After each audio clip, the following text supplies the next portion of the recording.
अस्सलाम वालेकुम नाज़रीन ग्रामी, यहाँ पर आपके साथ बहुत बड़ी और अहम खबर शेयर करेंगे और ईद उल फितर के हवाले से अब तक की सबसे बड़ी और अहम ब्रेकिंग न्यूज़ से आपको आगाह करेंगे। जी हाँ नाज़रीन ग्रामी, ईद उल फितर के हवाले से एक बड़ी खबर महकमा मौसमियात ने और रहते हलाल कमेटी ने जारी कर दी है। पाकिस्तान में ईद उल फितर का चाँद आज नज़र आएगा और या कल नज़र आएगा।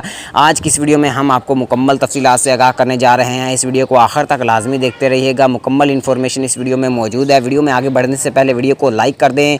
मज़ीद अपडेट देखने और सुनने के लिए चैनल को सब्सक्राइब कर दें। जी हाँ ख़वातीनो हज़रात और प्यारे नाज़रीन ग्रामी, आपको बताता चलूँ कि पाकिस्तान में ईद उल फितर का जो चाँद है वो आज रात 7:30 बजे नज़र आने का इम्कान है। जी हाँ नाज़रीन ग्रामी, ये ताज़ा तरीन रिपोर्ट है जो कि रोहते हलाल कमेटी की जानिब से अभी हमें मौसूल हुई है, जो हम आपके साथ शेयर कर रहे हैं। पाकिस्तान में आज रात 7:30 बजे ईद उल फितर का चाँद नज़र आएगा और सुबह पाकिस्तान में ईद उल फितर होने का इम्कान ज़ाहिर किया जा रहा है। नाज़रीन ग्रामी, अगर आज चाँद नज़र नहीं आता तो परसों पाकिस्तान में ईद उल फितर मनाई जाएगी।